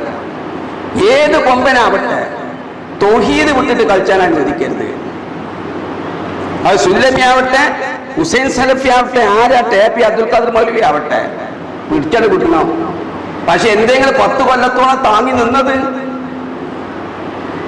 നിങ്ങളൊക്കെ ഇപ്പൊ ആ മാത്രമല്ല മുഴുവൻ എനിക്ക് എതിർത്തവരല്ലേ. പക്ഷെ ഇപ്പോഴെങ്കിലും ഒന്ന് കണ്ണ് തുറന്നല്ലേ, ഇതായത്തപ്പോഴാ കിട്ടുകയെന്ന് അറിയില്ല. ഇപ്പോഴേലും കിട്ടിയോണ്ട് നന്നുള്ളൂ. പക്ഷെ ഇനി നമ്മൾ ഭിന്നിച്ച് നിൽക്കേണ്ടത് എന്തിനാപ്പാരെ? ഇനി നമുക്ക് ഐക്യണ്ടാൻ എന്ത് തടസ്സാ? ഇവര് നിങ്ങൾ പുറത്തു കിട്ടിയില്ലേ? അവരെങ്ങൾ വലിച്ചെറിഞ്ഞ ക്യാൻസർ കാല് വെട്ടിമാറ്റി. എത്ര വലിയ കുഷ്ഠരോഗം പിടിച്ച മഹാനാണ്, കാലുകൾ വെട്ടി വലിച്ചെറിഞ്ഞ്. ഇനി അധികാര കസേരക്ക് വേണ്ടി നമ്മൾ തൗഹീദിന്റെ പ്രസ്ഥാനക്കാർ രണ്ടായിക്കണോ? നിങ്ങൾ കേട്ടില്ലേ? അബ്ദുസ്സലാം സുലമി പച്ചയായിക്കൊണ്ട് KNM-ന്റെ പണ്ഡിതന്മാരോട് ചോദിക്കുകയാണ്, നിങ്ങൾ ഇനി എന്തിനാ അങ്ങനെ മാറി നിൽക്കുന്നത്? നമ്മളുടെയും നിങ്ങളുടെയും തൗഹീദ് ഒന്നായില്ലേ? രണ്ട് തൗഹീദി സംഘടനകൾ എന്തിനാ വേറിട്ട് നിൽക്കുന്നത്? നമുക്ക് ഒരുമിച്ച് കൂടെ? എങ്കിലും അദ്ദേഹം ഒരു ഖേദം പ്രകടിപ്പിക്കുകയാണ്. 10 കൊല്ലം പിടിച്ചില്ലേ നിങ്ങൾക്ക് ഈ കാര്യങ്ങൾ മനസ്സിലാക്കാൻ? 10 കൊല്ലങ്ങൾ എവിടെയായിരുന്നു എന്നുള്ള രൂപത്തിലാ ചോദ്യം. പക്ഷെ സഹോദരങ്ങളെ, ഗൗരവപൂർവ്വം നമ്മൾ തിരിച്ചറിയണം, ഈ 10 കൊല്ലം നമ്മൾ എന്താ ചെയ്തത്? ഈ പറഞ്ഞ ആളുകളുടെ തൗഹീദ് ശരിയല്ല, അവർ വിശദീകരിക്കുന്ന വിശദീകരണം ശരിയല്ല, അഹ്ലുസുന്നത്തിന്റെ പണ്ഡിതന്മാർക്ക് പരിചയമില്ലാത്ത വാദമാണ്, കേരളത്തിലെ മുജാഹിദുകൾക്ക് പരിചയമില്ലാത്ത വാദമാണ്. ഈ രൂപത്തിലുള്ള വാദങ്ങൾ അംഗീകരിച്ചാൽ അനർത്ഥങ്ങളാണ് അതുകൊണ്ടുണ്ടാകുക. അതുകൊണ്ട് ഇത് അംഗീകരിക്കാൻ കഴിയാത്തതാണ് എന്ന് നമ്മളുടെ കൂടെയുള്ള പണ്ഡിതന്മാരന്ന് കൃത്യമായിട്ട് വിശദീകരിച്ചു. പക്ഷെ സലാം സുലമിയുടെ ചോദ്യം പ്രസക്താണ്. ഇനി എന്തിനാ ഇപ്പോൾ 2 സംഘടന? എന്തിനാ ഇപ്പോൾ നമ്മൾ വേറിട്ട് നിൽക്കുന്നത്? നമുക്ക് ഒന്നിച്ചുകൂടെ എന്നുള്ളതാണ്. ആ ചോദ്യം ഹൃദയത്തിൽ ഏറ്റിക്കൊണ്ട് ഈ സംഘടനയുമായി ബന്ധപ്പെട്ട വിഷയം ഐക്യപ്പെടാൻ വേണ്ടിയിട്ടുള്ള പല ചർച്ചകളും നടക്കുന്നുണ്ട്. ഈ ഒരു വിഷയം കൂടി പറഞ്ഞുകൊണ്ട് ഞാൻ അവസാനിപ്പിക്കാം. പല ചർച്ചകളും നടക്കുന്നുണ്ട്. എന്താ ചർച്ച? ഇവർക്ക് ഒന്നിക്കണം. പക്ഷെ ഒന്നിക്കുമ്പോൾ എവിടെയാ തടസ്സം? എന്തൊക്കെ വിഷയങ്ങളാണ് പരസ്പരം പറഞ്ഞിട്ടുള്ളത്? എന്തൊക്കെ വിഷയങ്ങളാണ് പരസ്പരം തൗഹീദിൻ്റെ വിഷയത്തിലും അതുപോലെ തന്നെ മറ്റ് ഹദീസുകളുമായി ബന്ധപ്പെട്ട വിഷയങ്ങളിലൊക്കെ പറഞ്ഞിട്ടുള്ളത്? ഈ പറഞ്ഞ കാര്യങ്ങളൊക്കെ ഒരുമിച്ചിരുന്ന് ചർച്ച ചെയ്തിട്ട് ഐക്യപ്പെടാൻ വേണ്ടിയിട്ട് ഞങ്ങൾ ശ്രമിക്കുമ്പോൾ ഇതൊക്കെ പലതും മാറ്റിപ്പറയേണ്ടി വരില്ലേ എന്നുള്ളതാണ്. അത് മാറ്റിപ്പറയേണ്ടി വരില്ലേ എന്നുള്ള ഒരു ചോദ്യം ചോദിക്കുമ്പോൾ അതിന് നൽകിയ പോംവഴി എന്താണ് എന്നുള്ളത് ബഹുമാന്യനായ അനസ് മുസ്ലിയാർ, നമ്മുടെ സുഹൃത്തു കൂടിയാണ് അദ്ദേഹം പറയണ ആ കാര്യം കൂടി നമ്മളൊന്ന് കേൾക്കണം. എന്റെ അനുഭവം പറയാം. ഞാൻ ഈ ഐക്യത്തിന് വേണ്ടിയുള്ള ചർച്ചകളിൽ പങ്കെടുത്ത ആളാണ്. ഈ പറയുന്ന പിന്നെ അബ്ദുൽ ലത്തീഫ് കരിമ്പലാക്കലും അലി മദനിയും ഒക്കെ ഇരുന്നിട്ട് അങ്ങോട്ടും ഇങ്ങോട്ടും വളരെ വാശിയോടെ വിഷയങ്ങൾ ചർച്ച ചെയ്യുമ്പോൾ നമ്മൾ സ്നേഹബന്ധവും ഒക്കെ ഉണ്ടാവും. പക്ഷെ വിഷയം ചർച്ച ചെയ്യുമ്പോൾ മെറിറ്റിൽ സംസാരിക്കാൻ പാടും. അവിടെ കൃത്യമായി ചിലപ്പോൾ അറുത്തു മുറിച്ച് കാര്യങ്ങൾ പറയും. അത് അയാളോടോ അല്ലെങ്കിൽ മറുഭാഗത്തോടോ ഉള്ള ഒരു വ്യക്തിയോടെ ദേഷ്യം കൊണ്ട് പറയണല്ല. വിഷയം മെറിറ്റിൽ സംസാരിക്കുമ്പോൾ കൃത്യമായി സംസാരിച്ചില്ലെങ്കിൽ ക്ലാരിറ്റി വരില്ല. അത്രയും വെട്ടിമുറിച്ച് ഞങ്ങൾ സംസാരിച്ചിട്ടുണ്ട്. എന്നിട്ട് തീരുമാനത്തിലേക്ക് എത്തിയോ? എഴുതി ഒപ്പിട്ടോ എല്ലാ ആളുകളും? നമ്മളെല്ലാവരും ഈ രംഗത്ത് ഒന്നിക്കാം. ഞാനും കായ്ക്കൊടിയും കരിമ്പലാക്കിനോടും അലിമദിനോടും ചോദിച്ചൊരു ചോദ്യമുണ്ട്. നമ്മൾ ഇതുമായിട്ട് നിങ്ങൾ ഇത്രയും കാക്കോ എഴുതി ഒപ്പിട്ട് പുറത്തേക്ക് ഇറങ്ങി ഇത് പറയുമ്പോൾ സമൂഹം എങ്ങനെ സ്വീകരിക്കും? ഇത്രയും കാര്യം പറഞ്ഞതിന് എതിരായിട്ട് ഒപ്പിട്ടിട്ട് പറയാൻ പോവാണല്ലോ. അപ്പൊ എന്തായിരിക്കും? അപ്പോ കരിമ്പലാക്കൽ എന്നോട് പറഞ്ഞൊരു വാചകം ഇപ്പോഴും ഞാൻ ഓർക്കുന്നുണ്ട്. അദ്ദേഹം പറഞ്ഞു, നമ്മൾ ഒന്നിച്ചൊരു സ്റ്റേജിൽ എന്ന് പറഞ്ഞാൽ അത് ഈ കൗമ സ്വീകരിക്കും. അത് സ്വീകരിക്കും. കാര്യം തെളിവും പ്രമാണവും വെച്ചിട്ട് നമ്മൾ പറയണത്. നിങ്ങളൊന്ന് നോക്കിയേ, ഒരു ആവറേജ് ബുദ്ധിയുള്ളവരാണ് മുജാഹിദുകൾ എന്ന് നമ്മൾ പറയാറുണ്ട്, ഇല്ലേ? ആവറേജ് ബുദ്ധിയുള്ള മുജാഹിദുകൾക്ക് ഉൾക്കൊള്ളാൻ കഴിയുന്ന ഒരു കാര്യമാണ് ഇവിടെ പറഞ്ഞത്. അനസ് മൗലവി പറയാണ് ഈ വിഷയത്തിൽ, അനസ് മൗലവി പറയാണ്, നമ്മൾ ഒരേ സ്റ്റേജിൽ ഉണ്ടായിക്കഴിഞ്ഞാൽ യാക്കവും അത് സ്വീകരിച്ചോളൂ എന്നാണ്. സിഹിർ ഫലിക്കും, സിഹിർ ഫലിക്കൂലേ? ഫലിക്കൂല. കണ്ണേറ് ബാധിക്കും, കണ്ണേറ് ബാധിക്കൂല. റുക്കിയ ശറിയ ഉണ്ടോ? ഉണ്ട്. എന്നാൽ ഒരു ഭാഗത്ത് അതില്ല.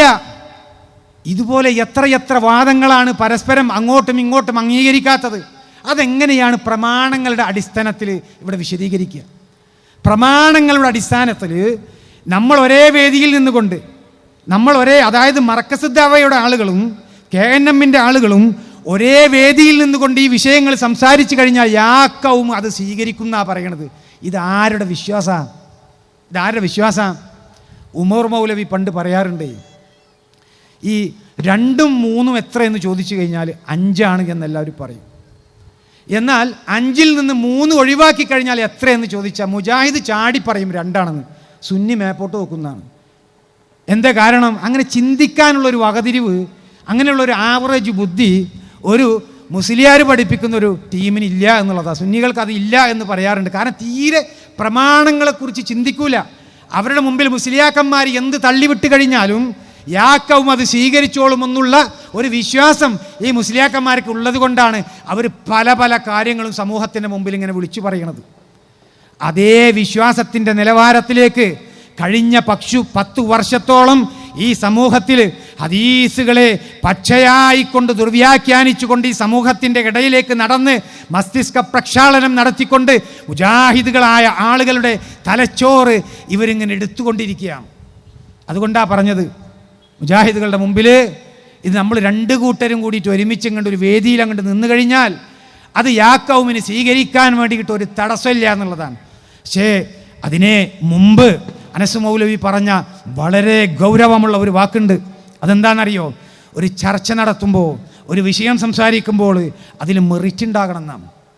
എന്താ മെറിറ്റ്? ആ വിഷയത്തിൽ ഒരു മെറിറ്റ് ഉണ്ടാകണം, ഒരു ലാഭം ഉണ്ടാകണം ആ വിഷയത്തിൽ. ഈ വിഷയം കേരളക്കരയിൽ ഈ രൂപത്തിൽ ചർച്ചയ്ക്ക് വിധേയമാക്കിയത് കൊണ്ട് നമ്മുടെ മുൻകാല പണ്ഡിതന്മാരെ മുഴുവൻ ശിർക്ക് രൂപത്തിൽ, അഹ്ലു സുന്നത്തിൻ്റെ പണ്ഡിതന്മാരെ മുഴുവൻ ശിർക്കാരോപിക്കുന്ന രൂപത്തിൽ ഇങ്ങനെ സംസാരിച്ചതിൽ എന്ത് മെറിറ്റാണ് ഇവർക്ക് ഉണ്ടായിട്ടുള്ളത് എന്ന് വ്യക്തമാക്കേണ്ടതുണ്ട്. എന്ത് മെറിറ്റാണ് ഉണ്ടായത്? മുവഹിദുകളായിട്ടുള്ള ആളുകൾ മുശ്രിക്കുകളാണ് എന്ന വാദം സമസ്തക്കാരായിട്ടുള്ള ആളുകൾക്ക് തൗഹീദിന് എതിരെയായിക്കൊണ്ട് ശിർക്ക് പ്രചരിപ്പിക്കാൻ വേണ്ടി ഏണി വെച്ച് കൊടുത്തതാണോ ഇവർ പറയുന്ന മെറിറ്റ്? എത്രയോ മുവഹിദുകളായിട്ടുള്ള ആളുകൾ, എത്രയോ കുടുംബങ്ങളിൽ പ്രയാസങ്ങൾ ഉണ്ടായിട്ടില്ലേ? എത്രയോ പള്ളികൾ ഭിന്നിച്ചു പോകുന്ന അവസ്ഥയുണ്ടായിട്ടില്ലേ? എത്രയെത്ര ബന്ധങ്ങളെ ഇവർ കുഴപ്പങ്ങൾ ഉണ്ടാക്കി ഇളക്കി വിടാൻ ഇവർ കാരണമായിട്ടില്ലേ? ഇതൊക്കെയാണ് ഇതിലെ മെറിറ്റായിട്ട് നമ്മൾ മനസ്സിലാക്കേണ്ടത്. പക്ഷേ ഇതിനേക്കാളുമൊക്കെ വലിയ ഒരു അപകടം നാളെ പരലോകത്ത് വരാനുണ്ട് എന്നുള്ളത് നമ്മൾ മനസ്സിലാക്കണം. തൗഹീദ് പ്രചരിപ്പിച്ച പണ്ഡിതന്മാർക്കെതിരിൽ കുപ്രചരണങ്ങൾ നടത്തിക്കൊണ്ട് തൗഹീദ് പ്രചരിപ്പിച്ച പണ്ഡിതന്മാരെ ശിർക്കിൻ്റെ വാഹകരായിക്കൊണ്ട് പരിചയപ്പെടുത്തുമ്പോൾ അള്ളാഹുവിൻ്റെ കോടതിയിൽ ഇത്തരം ആളുകളെ വെറുതെ വിടുകയില്ല എന്നുള്ളത് നമ്മൾ മനസ്സിലാക്കണം. ഏതെങ്കിലും ഒരു സത്യവിശ്വാസിയെക്കുറിച്ച് അവനിൽ ഇല്ലാത്തത് ആരെങ്കിലും ആരോപിച്ചാൽ നരകവാസിയുടെ നീരിൽ അള്ളാഹു സുബ്ഹാനഹു വ തആല അവനെ താമസിപ്പിക്കുമെന്ന് ഇമാം അബൂദാവൂദ് രേഖപ്പെടുത്തിയ ഹദീസിലുള്ളതാണ്. നമ്മൾ ശരിക്കും അതിൻ്റെ ഗൗരവം മനസ്സിലാക്കണം. ഒരു വിശ്വാസിയെക്കുറിച്ച് അവനിൽ ഇല്ലാത്തത് ആരോപിക്കുക എന്ന് പറയുമ്പോൾ അതിലേറ്റവും ഗുരുതരമായിട്ടുള്ള ഒരു വിഷയ സഹോദരങ്ങളെ ശിർക്കാരോപിക്കുക എന്ന് പറയുന്നത്. ജിന്നിനോട് പ്രാർത്ഥിക്കുന്നവരാണത്തെ വിസ്ഡം ഇസ്ലാമിക് ഓർഗനൈസേഷൻ്റെ പ്രവർത്തകർ. ജിന്നിനോട് സഹായം ചോദിക്കാമെന്നുള്ള വാദമുള്ള ആളുകളാണത്രേ വിസ്ഡം ഇസ്ലാമിക് ഓർഗനൈസേഷൻ്റെ പ്രവർത്തകർ. പക്ഷേ തിരുവനന്തപുരത്തെത്തിയപ്പോൾ ആ വാദമൊക്കെ മാറിപ്പോയത് നമ്മൾ കണ്ടതാണ്. അവിടെ എത്തിയപ്പോൾ അങ്ങനെയുള്ള വാദങ്ങളൊന്നുമില്ല. നേരെ മുമ്പിൽ വന്ന് നിൽക്കുന്ന ഒരു ജിന്നിനോടോ ഒരു മലക്കിനോടോ അവർക്ക് കഴിവ് നൽകപ്പെട്ട വിഷയത്തിൽ അവരോട് സഹായം ചോദിച്ചാൽ അത് ശിർക്കാണ് എന്ന് പറയുന്നില്ല എന്നുള്ളതാണ്. അത് ചോദിക്കണമെന്നുള്ള വാദം നമുക്കില്ല എന്നുള്ളതാണ്. അതവിടെ സമ്മതിക്കുന്നുണ്ട്. അങ്ങനെ വാദമുള്ള ആളുകളെ മുഴുവൻ മുശ്രിക്കുകളാക്കുകയാണ് എങ്കിൽ സഹോദരങ്ങളെ, അഹ്ലു സുന്നത്തിൻ്റെ ഒരു പണ്ഡിതനെ നിങ്ങൾക്ക് കാണിച്ചു തരാൻ പറ്റുമോ തൗഹീദുള്ളവർ? സാധ്യമല്ല എന്നുള്ളതാണ്. എല്ലാ പണ്ഡിതന്മാരും വിശദീകരിച്ചിട്ടുള്ള ഒരു കാര്യമാണ്. ഇവിടെ കേരളക്കരയിൽ വിസ്ഡം ഇസ്ലാമിക് ഓർഗനൈസേഷൻ്റെ പ്രവർത്തകർ സംസാരിക്കുന്നത്. അതിൻ്റെ പൈതൃകം എവിടെയാണ് എന്നുള്ളത് നമ്മൾ അന്വേഷിച്ച് പോയി കഴിഞ്ഞാൽ നമുക്ക് മുജാഹിദ് പ്രസ്ഥാനത്തിൻ്റെ പണ്ഡിതന്മാരിൽ മുഴുവനും നമുക്കത് കാണാൻ സാധിക്കും. ഉമർ മൗലവിയെ പോലെയുള്ള പണ്ഡിതന്മാർ ഈ വിഷയം പഠിപ്പിക്കുമ്പോൾ സൽസബീലിൽ എഴുതിയിട്ടുള്ള ഒരു കാര്യമുണ്ട്. അത് വായിച്ചുകൊണ്ട് ഞാനിത് അവസാനിപ്പിക്കും. അതെന്താണെന്നറിയോ? സൽസബീലിൽ ഈ ഒരു വിഷയത്തെക്കുറിച്ച് ചോദ്യം വരികയും യാ ഇബാദല്ലാ എന്ന് പറയുന്ന ഹദീസിനെ കുറിച്ച് ചർച്ച ചെയ്യുകയും ചെയ്തപ്പോൾ അത് ഉമർ മൗലവി ചെയ്തതെന്താ? ഈ ചോദ്യം കിട്ടിയപ്പോൾ ഇതിന് ഖണ്ഡനം എഴുതിത്തരാനായിട്ട് പുളിക്കൽ അറബി കോളേജിലെ ഒരു വിദ്യാർത്ഥിയെ ഏൽപ്പിച്ചു. അബ്ദുറഹ്മാൻ പാലത്ത് എന്ന് പറയുന്ന പുളിക്കൽ അറബി കോളേജിലെ ഒരു വിദ്യാർത്ഥിയെ യാ ഇബാദല്ലാ ഐസൂനി എന്ന ഹദീസ് തെറ്റിദ്ധരിപ്പിക്കുന്നുണ്ട് ഖുബൂരികളായിട്ടുള്ള ആളുകൾ. അവർക്ക് ഖണ്ഡനം കൊടുക്കണം, മറുപടി കൊടുക്കണം എന്ന് പറഞ്ഞുകൊണ്ട് അറബി കോളേജിലെ ഒരു വിദ്യാർത്ഥിക്ക് ഇത് കൊടുക്കുമ്പോൾ അവിടെ ഉമർ മൗലവി കൃത്യമായിട്ട് പറയുന്നുണ്ട്, ഈ മറുപടിയിലുള്ളത് സൽസബീലിൻ്റെ അഭിപ്രായമാണ്. മാത്രമല്ല ഇതെന്തിനാ ഒരു കുട്ടികൾക്ക് കൊടുത്തത്? അതാ എൻ്റെ വിഷയം. എന്തിനാ ഇപ്പോൾ ഒരു കുട്ടിക്ക് കൊടുത്തത്? സൽസബീലിൻ്റെ അഭിപ്രായം ഉമർ മൗലവിക്ക് തന്നെ നേരിട്ടങ്ങോട്ട് എഴുതിക്കൂടെ?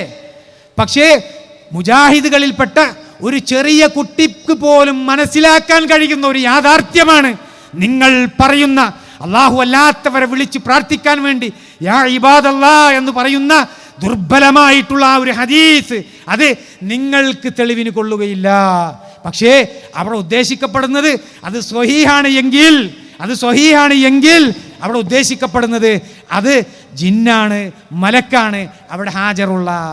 ഇതൊരു കുട്ടിക്ക് പോലും തിരിയുമെന്ന് പഠിപ്പിക്കാൻ വേണ്ടിയിട്ടാണ്. ഇന്ന് മുജാഹിദ് കോളേജിൽ നിന്ന് ഇറങ്ങുന്ന കുട്ടികൾ പഠിക്കുന്നത് എന്താ? ജിന്ന് അഭൗതികമാണ്. കാര്യകാരണ ബന്ധങ്ങൾക്കപ്പുറമായി കൊണ്ട് പ്രവർത്തിക്കാനുള്ള കഴിവുള്ള അദൃശ്യമായ അഭൗതികമായിട്ടുള്ള സൃഷ്ടിയാണ് ജിന്ന് എന്നാണ് ഇന്ന് KNM-ൻ്റെയും മർക്കസുദ്ദാവയുടെയും ഒക്കെ കീഴിൽ പഠിക്കുന്ന വിദ്യാർത്ഥികൾ പഠിച്ചു വരുന്നത്. എന്ത് തൗഹീദാ സഹോദരങ്ങളെ അവർക്ക് ഈ വിഷയത്തിലുള്ളത്? അത് കൃത്യമായിട്ട് ഇനിയും നമ്മൾ പഠിക്കേണ്ടതുണ്ട്, മനസ്സിലാക്കേണ്ടതുണ്ട്. തുടർന്നുള്ള ചർച്ചയിൽ നമുക്കതിനെക്കുറിച്ചുള്ള വിശദീകരണങ്ങൾ കേൾക്കാൻ സാധിക്കും. സഹോദരങ്ങളെ, ഞാൻ അവസാനിപ്പിക്കുകയാണ്. ഇവിടെ ഇങ്ങനെ ഒരു പരിപാടി നമ്മൾ സംഘടിപ്പിക്കുമ്പോൾ തൗഹീദിൻ്റെ വിഷയം, പ്രാർത്ഥന അള്ളാഹുവിനോട് മാത്രമെന്ന ഈ ഒരു വിഷയം നമ്മൾ ഉയർത്തിക്കാട്ടിക്കൊണ്ട് സംസാരിക്കുമ്പോൾ നിങ്ങൾക്കറിയാമല്ലോ, ചെറിയ ചെറിയ ചെലവുകളൊക്കെ നമ്മളെ സംബന്ധിച്ചിടത്തോളം ഉണ്ട്. അതുകൊണ്ട് ഇവിടെ പങ്കെടുത്തിട്ടുള്ള ആളുകൾ ഉദാരമായിട്ടുള്ള സംഭാവനകൾ നിങ്ങളുടെ അടുക്കിലേക്ക് വരുന്ന നമ്മളുടെ സഹോദരന്മാർക്ക് നൽകിക്കൊണ്ട് നിങ്ങൾ സഹായിക്കണമെന്ന് ഈ ഒരു അവസരത്തിൽ നിങ്ങളെ പ്രത്യേകം ഓർമ്മപ്പെടുത്തുകയാണ്.